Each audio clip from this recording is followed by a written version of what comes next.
O serviço de um membro. Room 12:4, 5. 1. O individualismo deve ser tratado. Quantos dos que somos cristãos sabemos que não apenas somos crentes, mas também membros do corpo de Cristo? Precisamos entender que, na vida adâmica, não é só o pecaminoso ou o natural que tem que ser tratado, mas o temperamento individualista também tem que ser tratado. O que significa o caráter individualista da vida adâmica? É a atitude de vida que insiste em manter minha existência independente, minha vida independente ou minha ação individual, como se eu fosse o único que vivesse no mundo. Este tipo de vida dificulta-nos a entrada na realidade do corpo de Cristo. Precisamos saber que o oposto do corpo é o indivíduo. Para que possamos entrar na realidade do corpo, precisamos ser salvos do individualismo. O corpo de Cristo não é somente um ensinamento.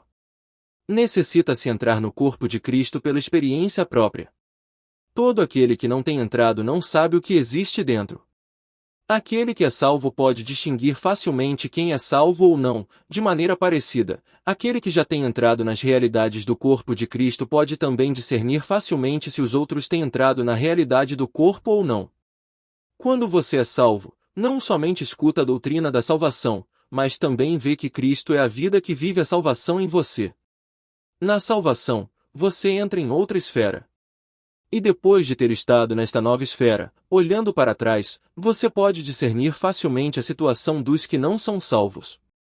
Do mesmo modo, os que vivem verdadeiramente no corpo de Cristo podem dar-se conta, de maneira viva, das condições de todos os que não têm vivido no corpo. As pessoas podem entender o livro de Romanos e não ser salvas, de maneira parecida, os homens podem apreciar a carta aos Efésios e não conhecer o corpo de Cristo. Quando você deixa o pecado e entra em Cristo, você é salvo. Porém, você necessita ser resgatado do individualismo para entrar experimentalmente no corpo de Cristo. Deus permite-nos sermos indivíduos, porém não nos permite sermos individualistas. Antes de entrarmos experiencialmente no corpo de Cristo, estamos cheios de individualismo. Até mesmo nossa busca espiritual é motivada por esta característica. Por que buscamos a santidade? Para que eu mesmo possa ser santo. Por que desejamos o poder? Para que eu possa pessoalmente ter poder. Por que buscamos os frutos do labor? Para que eu, como indivíduo, possa desfrutar destes frutos. Por que desejamos o reino? Para que eu mesmo possa possuir o reino. Tudo está relacionado com o eu. Isto não é o corpo, isto é individualismo. Da mesma maneira que Pedro, no dia de Pentecostes, salvou em um dia 3.000 pessoas, eu sonho em salvar a 3.000 em um dia para que eu também possa produzir muito fruto. Entretanto, precisamos recordar que os outros 11 apóstolos levantaram-se com Pedro. Queixaram-se invejosamente os outros apóstolos dizendo que, se Pedro podia salvar a tantas pessoas, também eles deveriam fazer o mesmo? Ou construiu Pedro alguma vez uma torre de orgulho, dizendo que ele podia salvar pessoas a quem os outros não podiam salvar? Sabemos que tudo isto não ocorreu. Pois Deus não busca um vaso individual, mas busca um vaso corporativo. Se você vê verdadeiramente o corpo de Cristo, não será invejoso e nem orgulhoso. Tanto se a obra realizada é sua como se é feita por outros, não importa. Tudo isto é assunto do corpo, não há nada que seja puramente individual. Portanto, devemos nos considerar não só como crentes, mas nos considerar ainda mais como membros. Eu sou membro, portanto não sou a unidade, nem sequer a metade, mas somente uma pequena parte do corpo de Cristo. É inegável que ver o corpo e reconhecer-se como mais um membro é uma grande salvação. Anteriormente, muitas coisas estavam centradas em torno de nosso ser individual. Tanto se eram assuntos de trabalho ou da vida normal, tudo era muito individualista. No dia em que discernimos o corpo, fomos resgatados de maneira natural deste individualismo. Na salvação, primeiro vemos a Cristo, e logo somos salvos.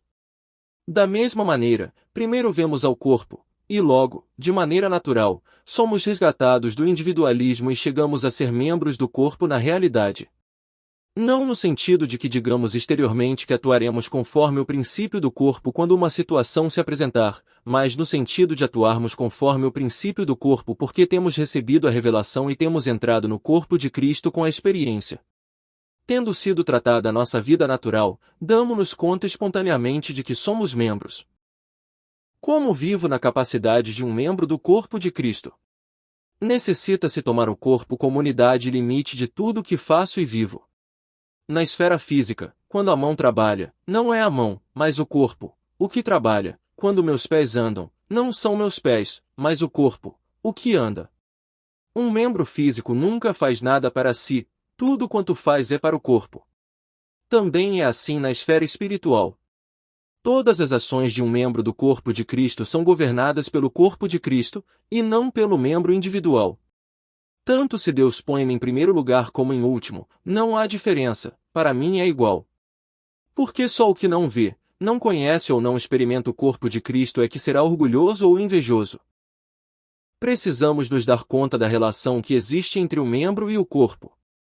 Um membro não pode ser um substituto do corpo inteiro, entretanto, pode afetar o corpo inteiro. A derrota pessoal e o pecado pessoal influenciarão ao corpo. O fracasso secreto de um indivíduo talvez não seja conhecido pelos demais, porém é conhecido pelo diabo. A derrota secreta de uma pessoa talvez não seja percebida pelos demais, porém os espíritos malignos o saberão. A derrota de um membro afeta a toda a igreja. Por esta razão, temos que buscar uma vida de amor, para o benefício do corpo inteiro. Temos que buscar uma vida santa, também em benefício do corpo. Temos de querer o progresso espiritual, e também isto deve ser em benefício do corpo. Perguntemo-nos com toda franqueza, sou um individualista independente ou sou um membro do corpo? Sou só um crente ou sou também um membro? Sem dúvida, você é um cristão, porém, se você não pode estar com outros por mais de 5 minutos sem ter algum tipo de problemas, ou sem se sentir incompatível com os demais, como você pode demonstrar que vive como membro? O Senhor não está satisfeito com este tipo de vida. Que Deus nos dê luz para que possamos ver claramente o corpo de Cristo. Depois de havê-lo visto, seremos resgatados de modo natural do individualismo, e viveremos espontaneamente como membros. 2. O serviço de um membro e a consequência. Do quanto ele conhece ao Senhor. Cada membro tem sua parte no serviço ao corpo de Cristo. Todo aquele que pertence ao Senhor tem sua função. Ele tem Cristo no interior, e o que ele tem em Cristo possui uma característica própria. E esta característica que se reflete como traço distintivo do serviço de alguém. Servir a igreja é servir com o que alguém possui de Cristo. A parte do serviço que temos no corpo de Cristo baseia-se em nosso conhecimento dele. Entretanto, este não é um conhecimento comum, porque o conhecimento comum acerca de Cristo não basta. Somente um conhecimento específico de Cristo constitui um ministério específico no serviço do corpo de Cristo. Portanto, o serviço específico baseia-se no conhecimento específico do Senhor. Ao aprender o que os outros não têm aprendido, você recebe do Senhor uma lição específica, e com este conhecimento específico dele, você pode servir. No corpo humano, por exemplo, os olhos veem, os ouvidos ouvem e o nariz cheira. Todos têm suas próprias funções, e cada um tem sua posição. Ocorre de modo parecido com os membros do corpo de Cristo. Cada membro não pode ver e ouvir e cheirar, porém, cada membro tem sua habilidade especial. A habilidade especial é, pois, o ministério de cada membro.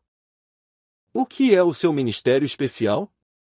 É aquilo que você aprende especialmente do Senhor, aquilo que você recebe especificamente dele.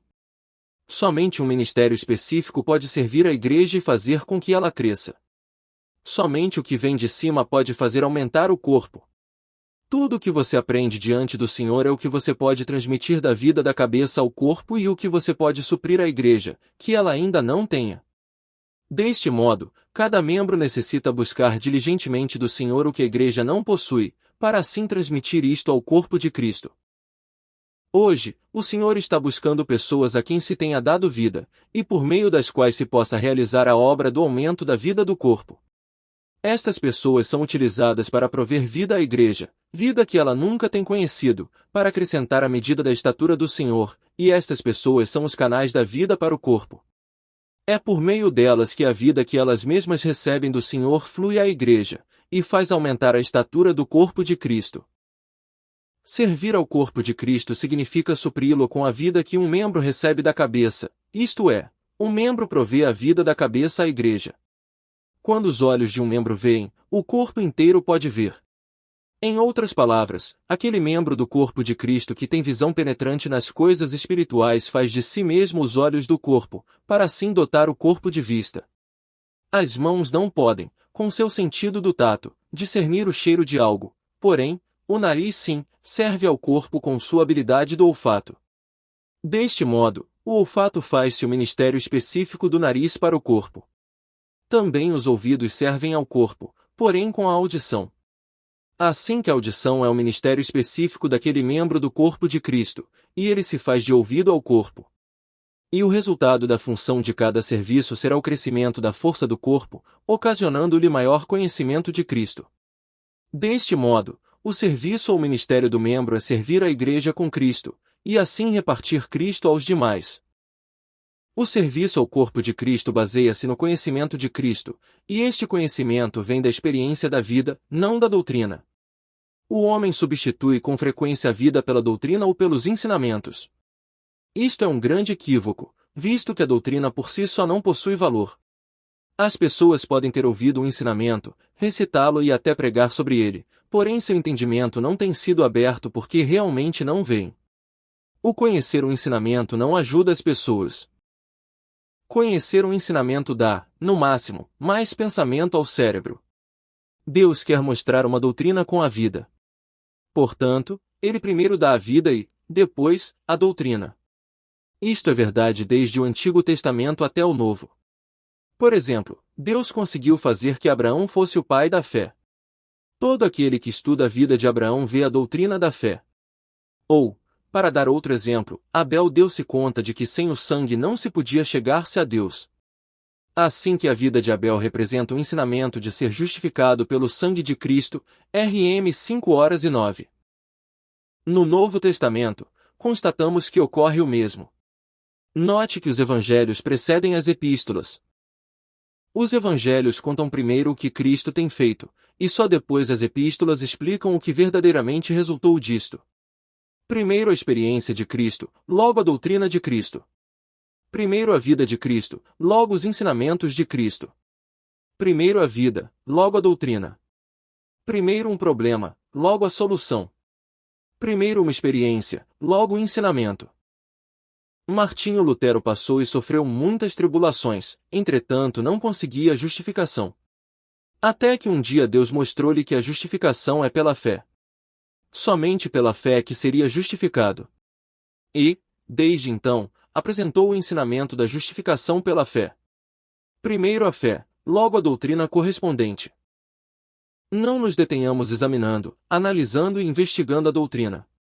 Todas estas atividades não são senão caniços que não o sustentarão quando você se enfrentar com as dificuldades da vida real. É Deus que levará você. Primeiro a experiência, logo a doutrina. Se uma pessoa não tem um conhecimento experimental de Cristo, esta pessoa não tem ministério.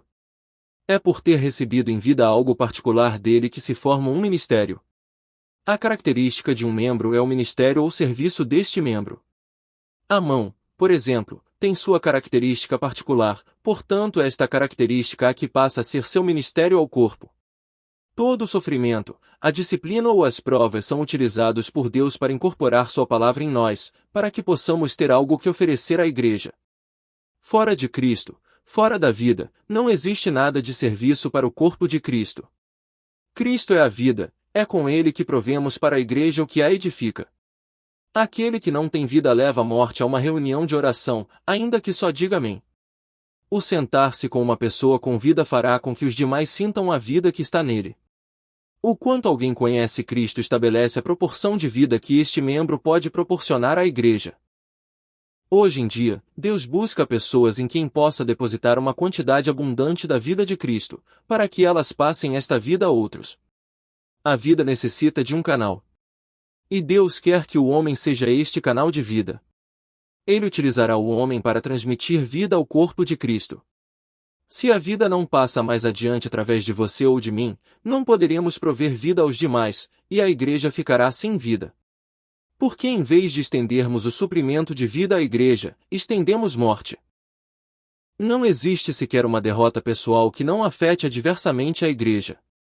Em consequência, no corpo de Cristo, quando um membro sofre, todos os membros sofrem com este membro. Ainda que um membro seja derrotado em sua própria casa, se, por exemplo, descuida da oração, todo o corpo sofrerá. Cada membro pode influenciar os demais. Assim, não vivamos para nós mesmos. Mantenhamo-nos ligados firmemente à cabeça e busquemos a comunhão.